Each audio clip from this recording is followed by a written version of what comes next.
Hoy en el capítulo 14 del Evangelio de San Mateo, el Señor nos ofrece eh, la oportunidad de recuperar un texto que nos ha acompañado a lo largo de toda esta época difícil de la pandemia.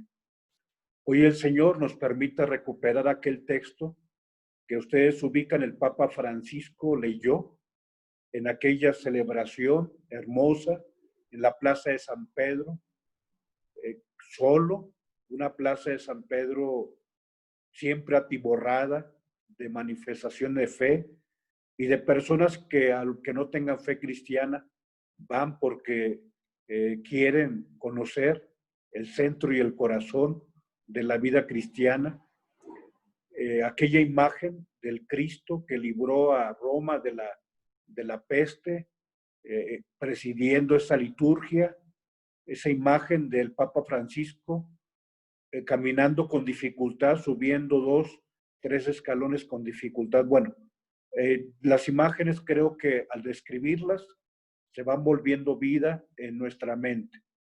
Pero ese texto que el Papa Francisco leyó al inicio, o digamos, durante el momento en que la Iglesia se encomendaba a Dios nuestro Señor ante la pandemia del COVID, es el que hoy Dios nos regala.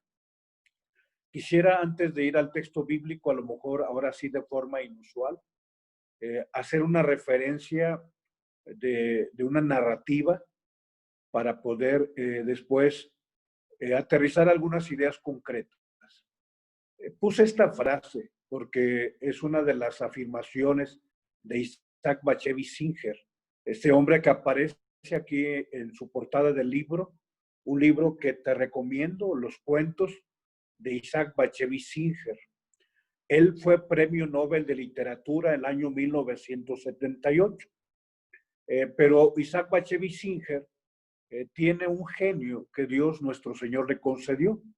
El genio de hacer hablar la nube con el sol, pero de situaciones humanas muy profundas y bellas, trascendentes. Isaac Bashevis Singer hace platicar al río con la lluvia, hace platicar al borreguito con el árbol, y así tienen narrativas hermosas donde, reitero, situaciones humanas bellísimas, trascendentes, las narra a partir de sus diálogos, principalmente de la creación. La narrativa que te comparto antes de empezar con el texto bíblico que nos ilumina se llama Olé, así tal cual, O-L-E, y trufa, o sea, como esa fabricación de chocolates con ese sabor fuerte, un tanto amargo, pero muy rico. Yo sé que hay trufas de diferente, digamos, sabor o intensidad. Pero bueno, refiero esto solamente para que ubiques que olé y trufa, así se llama la narrativa que hoy te comparto. Te la comparto con mis palabras. Era el mes de noviembre cuando prácticamente todas las hojas caen de la copa de los árboles. Las ráfagas de viento y las tormentas, a veces intensas, hacen que de pronto el campo se convierta en una gruesa alfombra en la floresta. Se van acumulando las hojas y algunas tienen el color amarillo, otras tienen el color tinto. Algunas amarillas parecen como si fuera el oro del mejor quilataje. Hay algunas que caen de forma inmediata y hay otras que se mantienen adheridas a la copa del árbol. Sabrá Dios cuál es la razón por la que con la misma intensidad del viento, algunas hojas caen y otras se mantienen adheridas al árbol. Lo más insólito es que a veces las ráfagas del viento son tan intensas que desgajan las ramas de los árboles, mientras que algunas endebles hojitas, pareciendo un reguilete, solamente dan vuelta como si fuera sobre su propio eje, pero no se desprenden de la rama del árbol.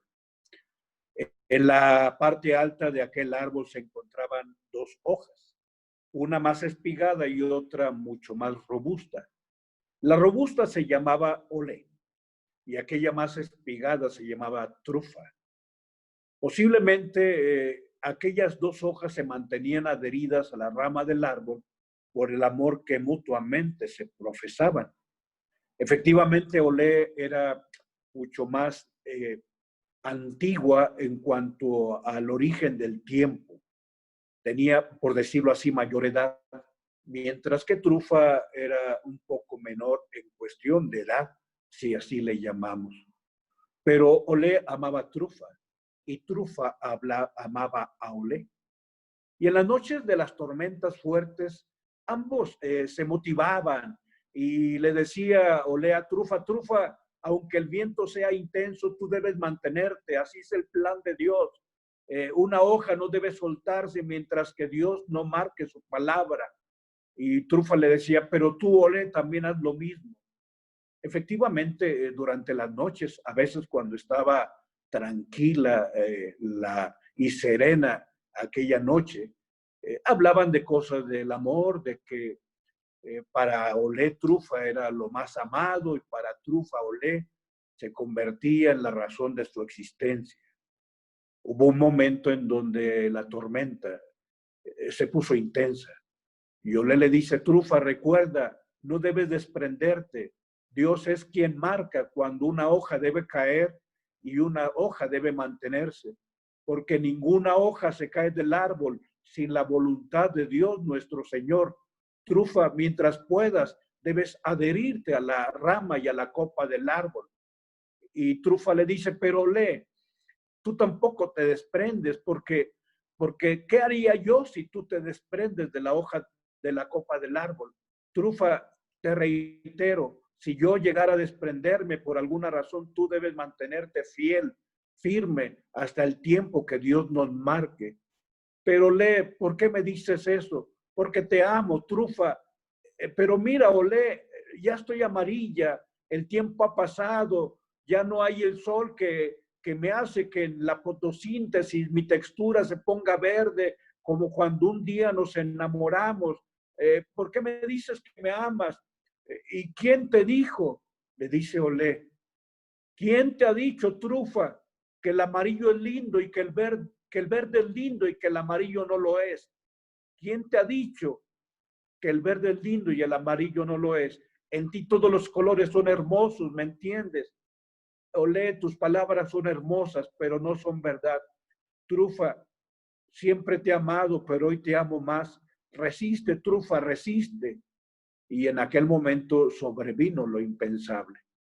Sobrevino una ráfaga fuerte de viento que hizo que Olé se desprendiera del árbol. Mientras Trufa lo veía volar en esa placidez del espacio, donde entre la copa del árbol y la floresta de la campiña, Olé iba volando y desplazándose. Mientras que Trufa le decía, Olé, no te vayas, regresa, Olé, regresa, no me dejes sola, no te vayas, Olé. Hoy, hablando de tormentas, te he compartido esta narrativa, es parcial, porque la historia continúa. Te digo, Isaac Bashevis Singer trata temas trascendentes, porque aún la hoja que cae del árbol, dice Isaac Bashevis Singer, se convierte en vida en la composta y no es el final total, sino que al caer del árbol, un día se convertirá en fertilidad para que sigan haciendo vida. Te digo, lea Isaac Bashevis Singer, tiene temas interesantes y los tiene de narrativas muy sencillas, muy humanas, muy hermosas.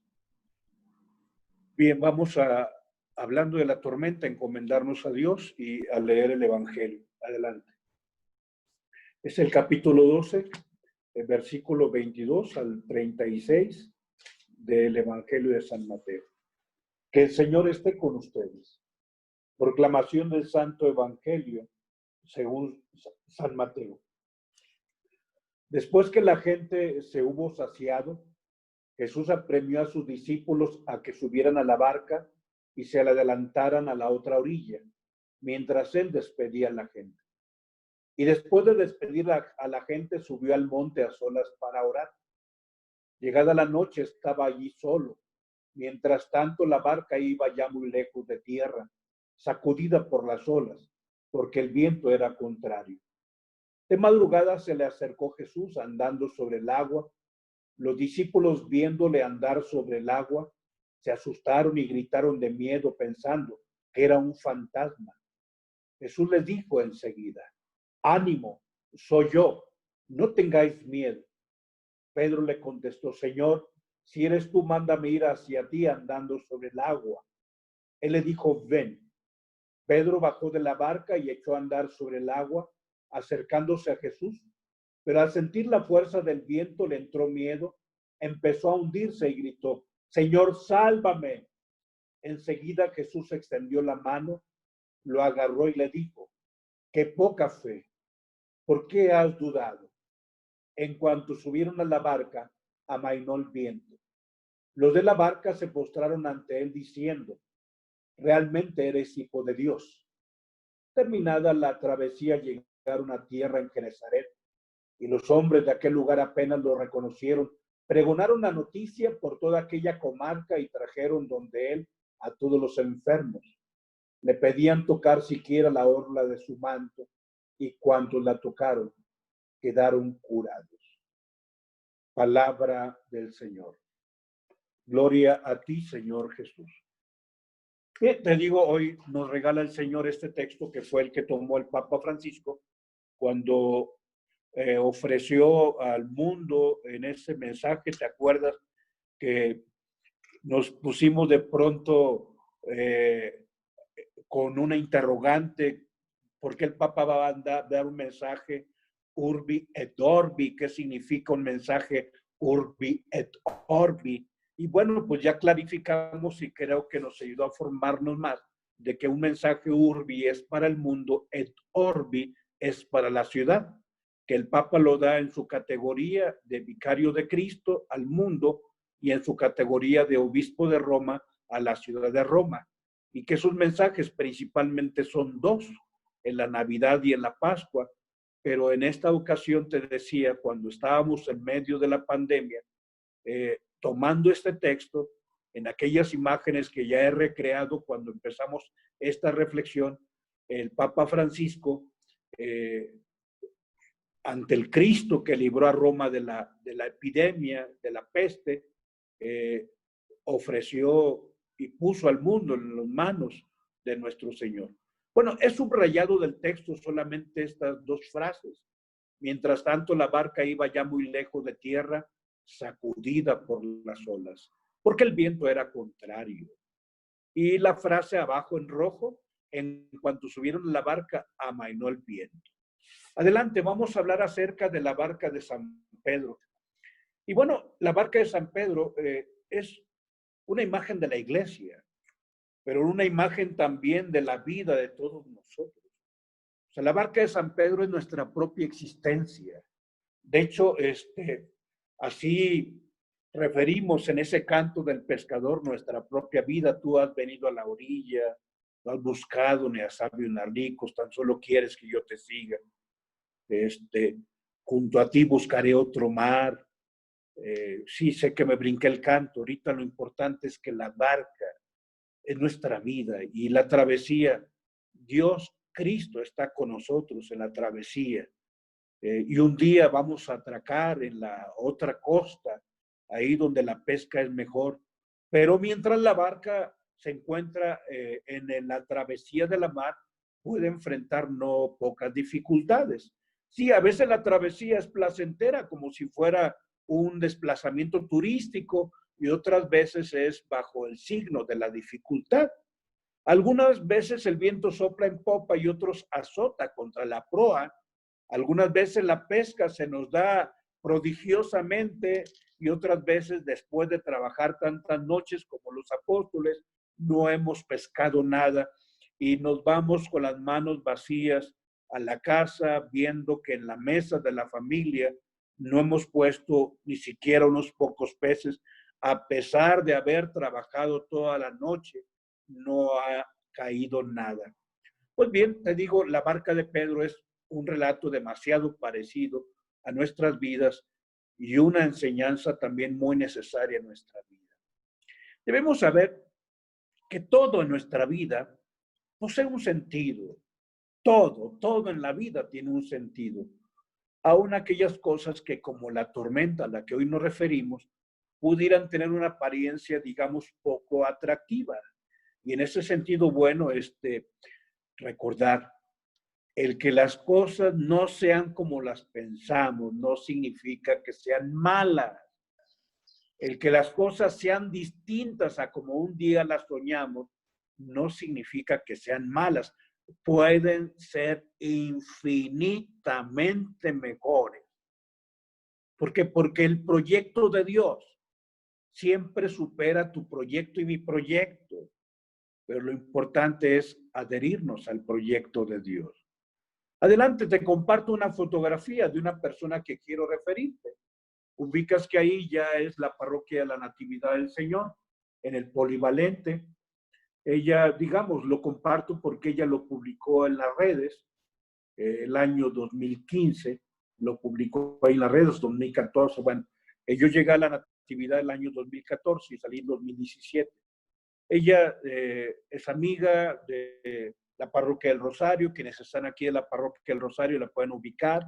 Elizabeth Luna o Eli Luna, como le dicen, su hermano Polo Luna, del grupo de renovación de Dynamis, una persona, bueno, que incluso ubico yo, en algún momento tuvo la coordinación de la renovación carismática juvenil en la arquidiócesis de Monterrey. No sé exactamente ahorita qué es lo que esté pasando, pero bueno, adelante, te comparto esto que ella en una de mis publicaciones, sí, 2014, ella compartió una publicación precisamente sobre la noche. ¿Por qué? Porque ella fue a la misa de la Navidad, ahí de la Nochebuena, mejor dicho, la misa de la vigilia de la Nochebuena. Ella estuvo ahí presente en la Natividad del Señor.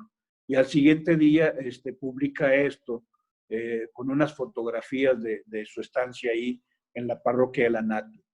Dice, definitivo, hay personas y momentos que no los podemos separar de nuestra memoria, y una de ellas para mí es el año 2014, donde mi hora de comida en el trabajo se convirtió en visitas al Santísimo, y mis mañanas y salidas del trabajo eran estar con él. No tenía vida. El diagnóstico del médico al final fue que era un milagro, que con tan pocas defensas siguiera de pie, y era necesario extirpar unos quistecillos que habían crecido.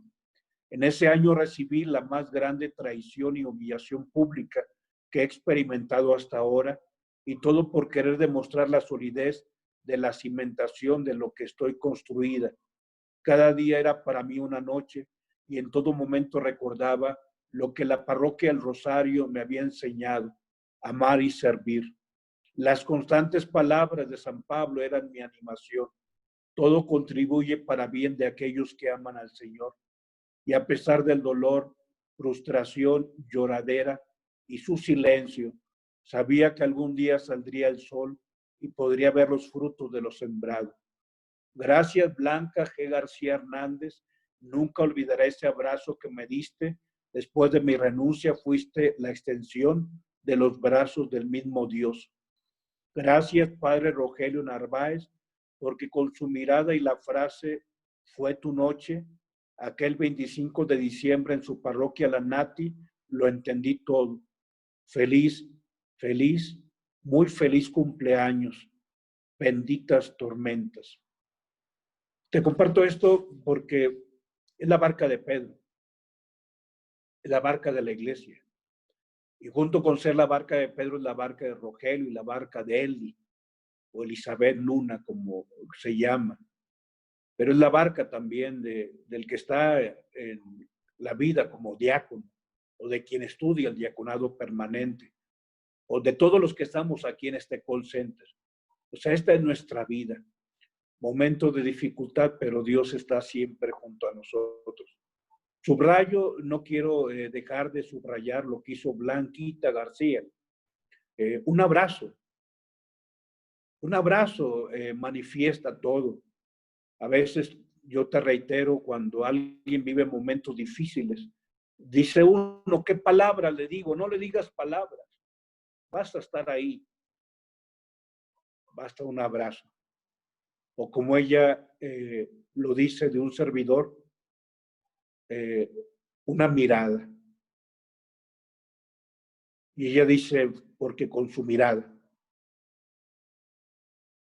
benditas tormentas. Bien, adelante, hablemos acerca de vivir cristianamente nuestra mar. El Señor Jesús nos ha enviado a la mar de esta vida, de la existencia, bendita existencia. Y Él nos ha dicho, o sea, si tú lees Mateo 7, 21 al 28, el que escucha mi palabra se parece al que construye sobre roca, el que no escucha ni pone en práctica mi palabra se parece al que construye sobre arena, lluvia, tormenta, sube el cauce del río, azota el viento, pero la casa resiste. O sea, Jesús no nos ha engañado. Él nos invita para que en medio de las tormentas que existen en la vida, procedamos con fidelidad, que nos mantengamos firmes. Lo que Él le dice a Pedro, ¿por qué tienes miedo? No tengan miedo, para no dejarnos llevar por el pánico y por la falta de fe.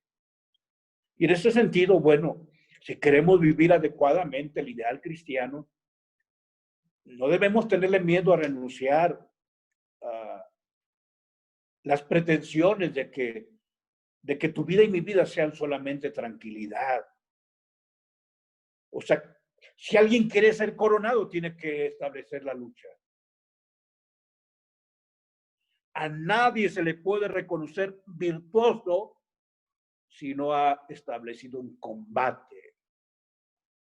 Nadie puede recibir una corona o una aureola de santidad mientras no se haya mantenido virtuoso. Pero nosotros, o sea, tenemos la seducción de lo fácil como norma. O sea, el éxito parece que es nuestro fin, el podium, es decir, estar arriba de todos, a la vista de todos, admirados por todos, parece que es nuestra búsqueda de situación. El bautizado no debe tenerle miedo a lo imprevisto. Cuando viene el desempleo, la enfermedad, las lágrimas, la escasez, la soledad, el abandono. Sí, cuando vienen las tormentas, incluso esas tormentas de la separación irreversible en el tiempo. Y digo, separación irreversible en el tiempo, porque tú y yo creemos en la vida eterna. Pero bueno, aun cuando en lo humano experimentamos la melancolía y la tristeza por las separaciones irreversibles en el tiempo de aquellos que amamos, no obstante, el buen cristiano debe mantenerse siempre de pie y fiel. Y es que reconozcamos, en tu vida y en mi vida hay una gran cantidad y una amplia gama de tormentas, ante las cuales aquella tormenta en la mar de Galilea que Pedro hizo que tuviera miedo y que sentía que se hundía cuando sopló el viento, son apenas una leve llovizna comparada con la tormenta que vivimos tú y yo. Hablemos sobre nuestras tormentas. Tú y yo sabemos que hay más tormentas dentro de nosotros mismos, dentro de nuestra familia, que en la tierra, en las montañas, en el mar, en la selva. Las tormentas más difíciles están en nuestro interior y en nuestra familia. Sin embargo, tú y yo somos conscientes de que esa tormenta, la desgracia, la dificultad, la adversidad, es un momento para que tú y yo nos probemos como el oro en el crisol, para que mostremos cuál es la solidez de los cimientos, para que el árbol muestre que tiene raíz penetrantes que le mantienen de pie a pesar de lo fuerte de la ráfaga del viento. Sí, O sea, hablando de la imagen del mar, la tormenta es precisamente esa mar en donde, esa roca en donde la tormenta o en donde la mar se manifiesta majestuosa. Había un lugar, de los lugares que a mí más me han, digamos, me han impuesto. Me gusta mucho la mar, como tú lo sabes. Prácticamente cada año, y a veces 2, 3 veces al año, me desplazo para estar junto a la mar. Pero me acuerdo muy bien de aquella ocasión. Fue el año 89. Yo ya era diácono. Y terminamos el bachillerato en teología y el padre Rubén Alonso, un padre de La Paz, nos invitó para que fuéramos a su casa. Y bueno, ni tardos ni perezosos nos preparamos para ir a La Paz, Baja California. Y él nos hizo el recorrido ahí por Barriles, por San José, de Los Cabos, por Cabo San Lucas, por Todos Santos. Y me acuerdo que en Todos Santos, ahí cerca, había una parte en donde azotaban las olas, pero sabroso. Y nos metimos al mar, nos dio una zarandeada, pero subimos a una parte alta y se escuchaba el bufar del mar, o sea, porque era un mar fuerte, pero azotaba contra las rocas y prácticamente estábamos a una altura de unos 4 metros, subía la espuma, pero se veía majestuoso, majestuoso. Yo creo que las dificultades suelen ser como esa roca para que se muestre la majestuosidad de la que tú y yo estamos hechos. Hoy, en este inicio todavía de agosto, el Señor nos invita para que en las tormentas no desfallezcamos, sino que al contrario, en los momentos difíciles mostremos la fe sólida que tenemos en el corazón. Adelante, Eli compartió una frase o un texto bíblico que en lo personal, para mí es un texto que deberíamos tener grabado en el corazón, en la mente, poner en letras de oro ahí en la casa, en la sala, en la parroquia. Este texto de Romanos 8:28, todo contribuye para el bien de los que aman a Dios. Sí, ¿por qué? Porque sabemos que la sombra se convierte en orillas de luz, porque sabemos que la noche oscura es apenas la antecesora de un día hermosamente iluminado, porque sabemos que después de la tormenta viene la dulce calma y que después de esa inclemente e ingobernable lluvia podemos disfrutar del esplendor del arco iris, porque sabemos que es que las flores caen, sí, pero para dar paso a los frutos. Es que las hojas se caen del árbol, sí, pero para que pueda renacer una nueva planta. Todas las cosas tienen un curso y al final nos conducen a un camino y a una resolución. Tú y yo hemos sido llamados para ser felices, pero tenemos que aprender a combatir los diferentes contratiempos que haya con dignidad. Todo contribuye para el bien de los que aman a Dios, sí, absolutamente todo. Adelante. Las dificultades nos van a ayudar a forjar el carácter. Es por ello que hay algunos momentos en que el corazón de pronto parece que se convierte en amasijo de frustraciones por las razones que tú gustes y mandes. Pero si somos realmente objetivos, nos vamos a dar cuenta de que no existe un solo ser humano que haya vivido alguna tormenta o que al vivir una tormenta haya sido dejado de la mano de Dios. Y todos hemos vivido las tormentas. Aún aquellas personas que tú pienses no han vivido tormentas, todos. Y es aquí donde podemos entender la diferencia sobre la forma en que debemos vivir nuestra vida cristiana. El carácter de Rogelio, el carácter tuyo, el carácter de los que estamos aquí, se manifiesta en los grandes momentos, pero se forja en los pequeños momentos. ¿Sí? Un día San Cipriano de Cartago les escribía a los cristianos del siglo III. Esta es la diferencia entre nosotros y los que no conocen a Dios. Los que no conocen a Dios en la adversidad se quejan y murmuran. Y a nosotros, sí, a los que creemos en Dios, Las cosas adversas no nos apartan de la virtud, sino que nos afianzas en ella. ¿Así es en tu vida y en mi vida? Es bueno que el día de hoy nos revisemos. Adelante, te hablaba del tamaño del alma, porque esta frase pertenece a José Luis Martín Descalzo, sobre la ambivalencia, sí, no tan solo el dolor, sino de la tormenta. O sea, la ambivalencia de la enfermedad, la ambivalencia del desempleo, la ambivalencia del duelo, la ambivalencia del COVID, sí. A unos, vamos a decir, el COVID, a unos les aplasta y a otros les multiplica el alma. Y el que el COVID produzca un efecto o el otro no depende del tamaño del COVID, sino del tamaño del alma del que vive el COVID. Pónselo a todo. Hoy el Señor nos invita a reconocer que las oportunidades tienen siempre un disfraz inesperado. Las oportunidades en tu vida y en mi vida traen el disfraz de la dificultad. Hoy, ojalá durante el día pienses en los 3 momentos más difíciles de tu vida. ¿Dios te dejó solo? ¿Dios acaso te dejó sola? Y la segunda pregunta, bueno, ¿conoces a alguien que esté viviendo un momento bajo una fuerte tormenta? Y preguntémonos tú y yo, ¿qué podemos hacer por él, por ella, por su familia? Dice Eli, le agradezco a Blanquita García el abrazo que me dio.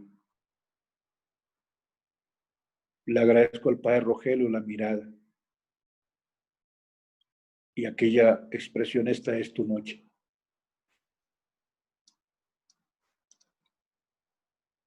¿Puedes hacer algo por alguien? Hazlo. En nombre del Padre, del Hijo y del Espíritu Santo. Amén.